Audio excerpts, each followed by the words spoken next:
संबोधन करें आदरणीय।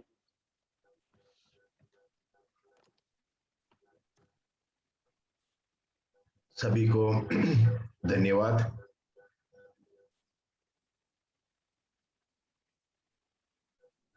मेरा आवाज सुन रहे? हाँ जी, आपका आवाज आ रहा है साहब, स्वागत है आपका, बोलिए आप। ओके, थैंक यू चंद्रा जी। सभी को नमस्कार बोलते हुए राष्ट्रीय बौद्ध महासभा का सब कार्यकर्ताओं को स्पेशल थैंक्स। भारती जी, धर्मप्रकाश भारती जी, जिसने मुझे ये मौका दिया है, उनको स्पेशल नमस्कार। और आज का सारे अतिथियों,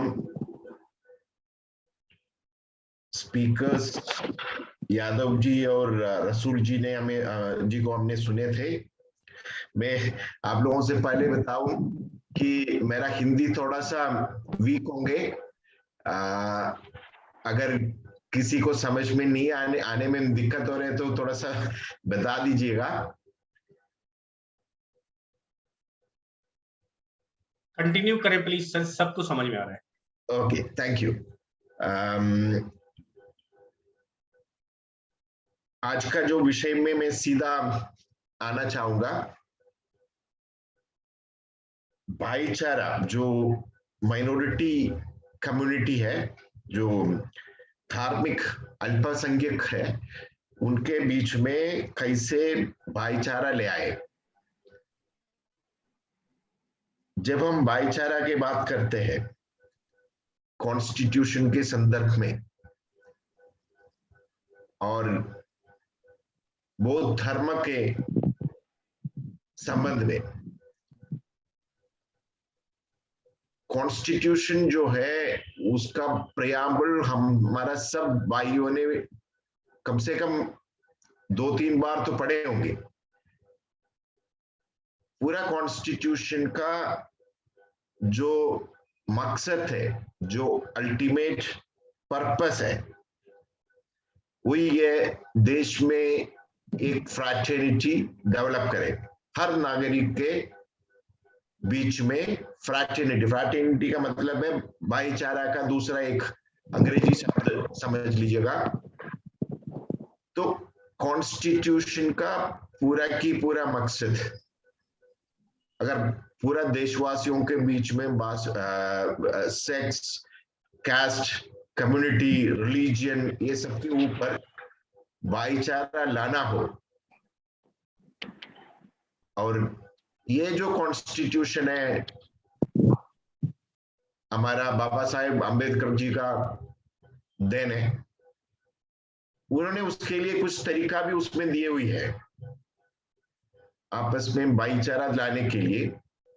पूरा कॉन्स्टिट्यूशन, सबसे बड़ा कॉन्स्टिट्यूशन मानते हैं दुनिया में हमारा कॉन्स्टिट्यूशन, और उस कॉन्स्टिट्यूशन का सबसे मूल बात जो है वो है आर्टिकल 14।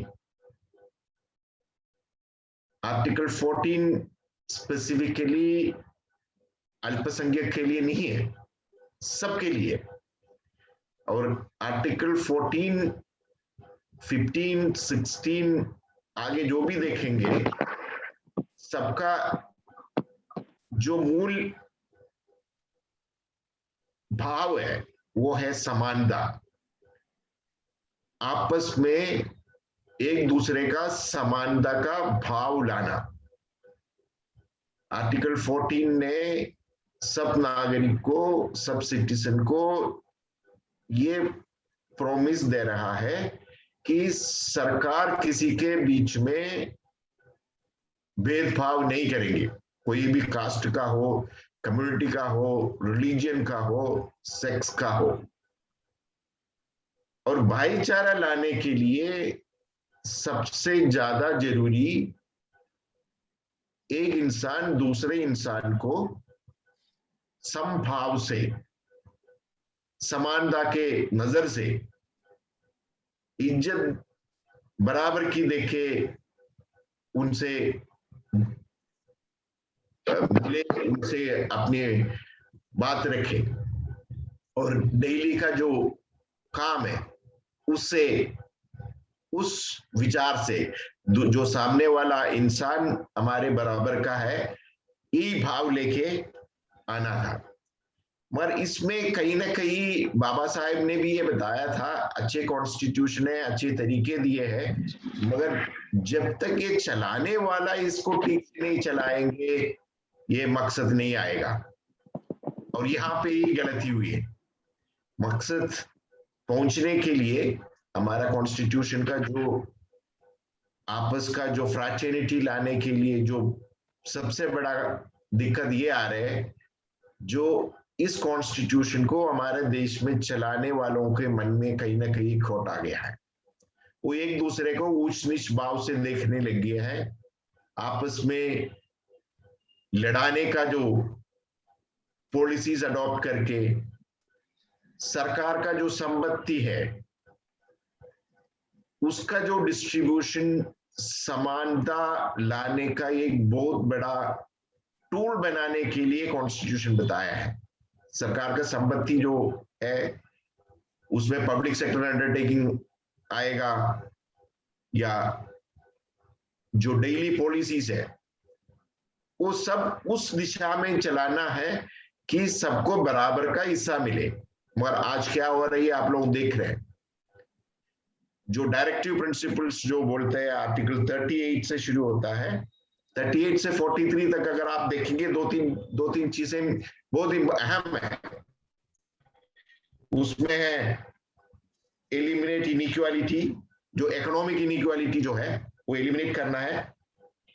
वेल्थ कुछ लोगों के हाथ में कॉन्सेंट्रेट नहीं होना चाहिए, सबको काम करने का मौका मिलना चाहिए, पढ़ने का मौका मिलना चाहिए, और जो मेहनत करने वालों को सही वेतन मिलना चाहिए। अभी मैं अब तक जो स्पीकर्स ने जो बोल रहा था उस टॉपिक से थोड़ा सा हटके बोल रहा हूं। मैं कॉन्शियस हूं कि मैं थोड़ा हटके बोल रहा हूं। जैसे शरावत रसूल जी ने जो बोल रहे थे कि माइनॉरिटी डरे हैं, और यादव जी का जो मेन सब्जेक्ट जो टॉपिक था कि कैसे माइनॉरिटी को या धार्मिक अल्पसंख्यक को कैसे एक साथ लेके आए। मेरा इसमें मतभेद नहीं है, मगर मेरा कहना यह है, जब अगर कोई इंसान डरने लगे, जो मतलब हिंदी में कहावत है जो डर गया सो मर गया, डरने से कुछ नहीं होता है। और एक ग्रुप को, अल्पसंख्यक को सिर्फ एक साथ लाने के लिए अगर प्रयास करे, उसका दूसरा इफेक्ट भी हमें समझना होगा उस कदम पे जब हम आगे बढ़ेंगे। अगर हम बौद्ध धर्म के अंदर धार्मिकता के बारे में एक मिनट के लिए देखें तो हमें इसका पूरा अर्थ मिल जाता है। हमारा कॉन्स्टिट्यूशन, सब बोलते हैं वर्ल्ड का बाकी सारे कॉन्स्टिट्यूशन को कॉपी करने के लिए कोशिश किया, सभी कॉन्स्टिट्यूशन से अच्छे जो कानून है वो सारे उसमें जोड़े हुए, मगर उसका जो मूल भाव है वो बौद्ध धर्म का भाव है। बौद्ध धर्म का जो सबसे अहम भाव जो है, जो इंपॉर्टेंट मूल भाव, वो है भगवान बुद्ध ने जो बताया है कि मैत्री जब तक नहीं हो, मैत्री के बगैर आप समाज में या इस दुनिया में सुख नहीं हो सकता है। वो मैत्री उस हद तक जाना है कि अगर आपको कोई पीड़ा दे रहे हो उससे भी आप चंचलित होने का जरूरत नहीं है, उसको भी आपको शांति से, समझदारी से देखना है।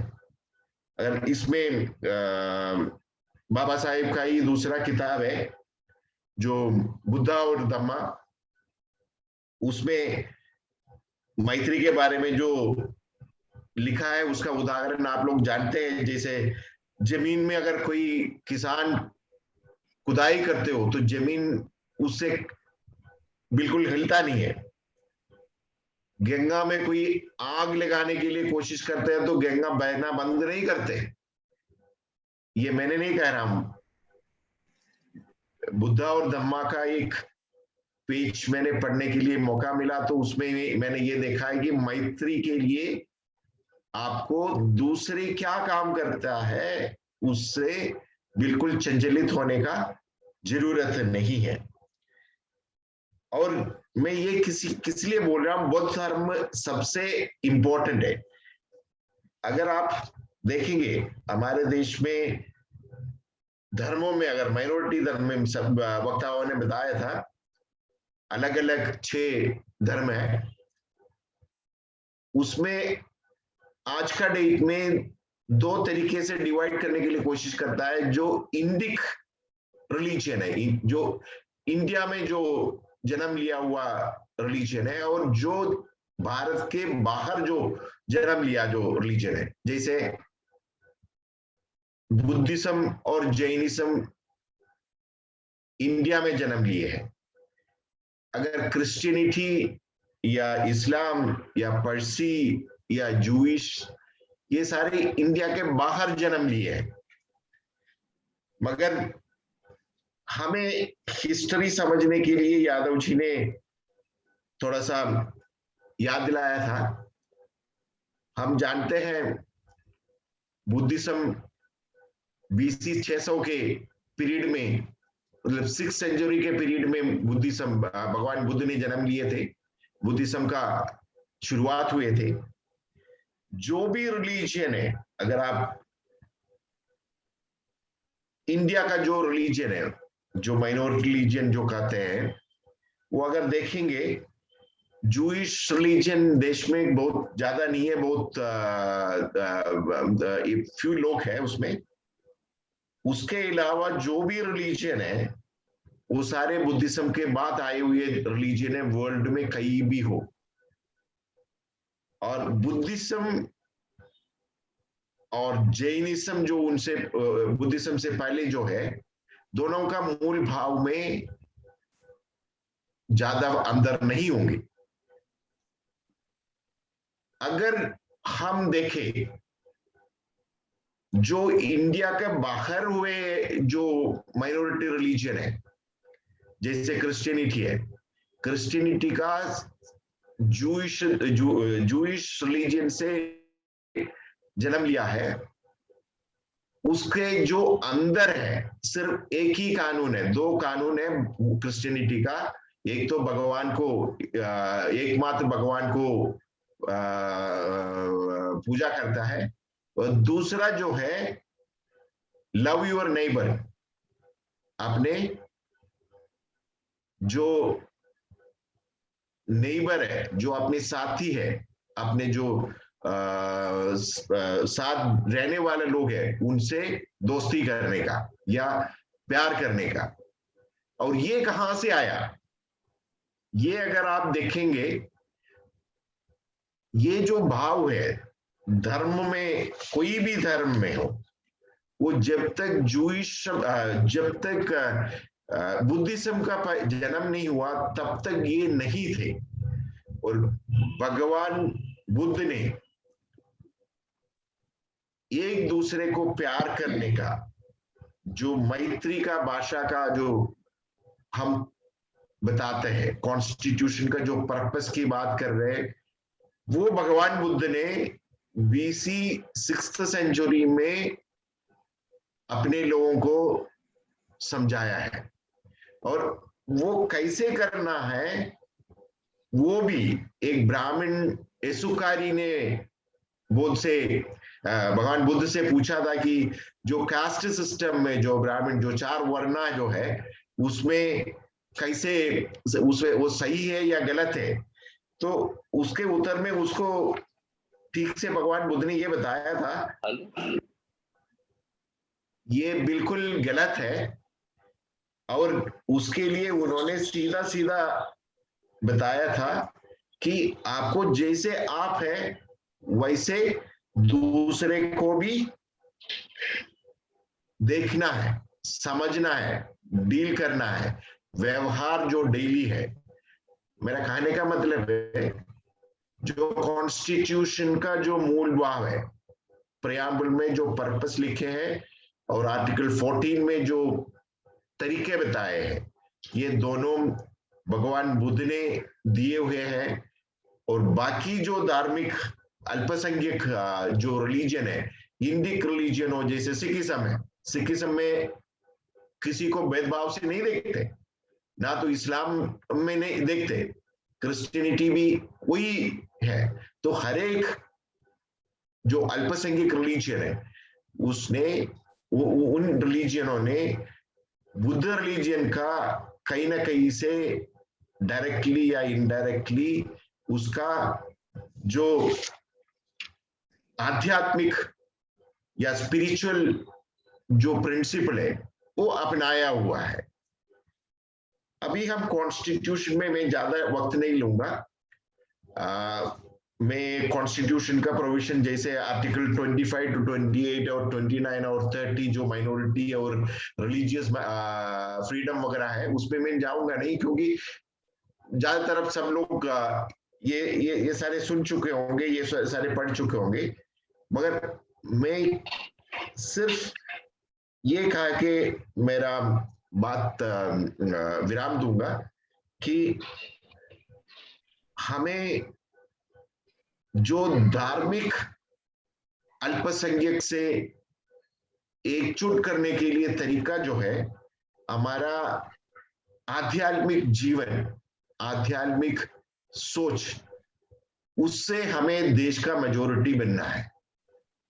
जो मेजोरिटी में लोग हैं, अगर हमारा आध्यात्मिक विचार, मन का जो सोच, एक दूसरे से जो भाईचारे से जीने का तरीका, उससे हम सबको जोड़े, अगर हम वो जोड़ पाए, कॉन्स्टिट्यूशन के तरीके अपने साथ आ रहे हैं। और उसके लिए सबसे इंपॉर्टेंट जो बात है, हमारे देश में अल्पसंख्यक में हो या अनुसूचित जाति या ओबीसी कम्युनिटी, बैकवर्ड कम्युनिटीज में हो, ज्यादातर जो इकोनॉमिकली वीकर सेक्शन है उनको अंधेरे ब्लाइंड फेथ का हो या अंधविश्वासों में उनको ढकेलने के बाद उनको पॉलिटिकली यूज कर रहे हैं, उनके बीच में हमें काम करने की जरूरत है। उस पर्पस के लिए हमें अल्पसंख्यक को एक साथ आना है। जो मकसद होना चाहिए कि देश में कोई भी रिलीजियन का जो नागरिक हो उनको जो देश में बराबर का हिस्सेदारी मिले, इक्वालिटी के और डिग्निटी के साथ उनको जीने का अधिकार मिले, और देश में भाईचारा, फ्रैटर्निटी कायम होए, उसके लिए हम सब काम कर ले। धन्यवाद।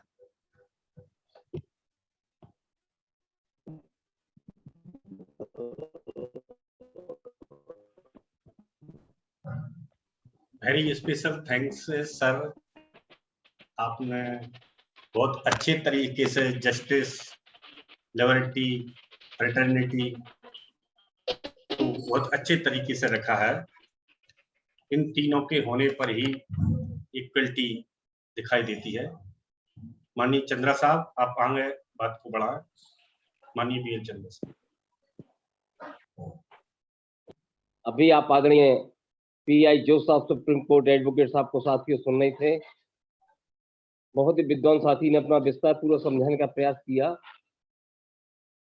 और मैं हृदय से साधुवाद, बहुत अच्छा उन्होंने समझाया आदरणीय जोश साहब ने।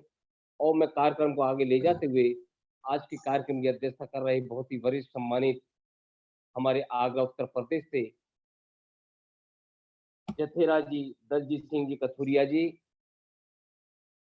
जो कि संयोजक हैं भारत जनसंपर्क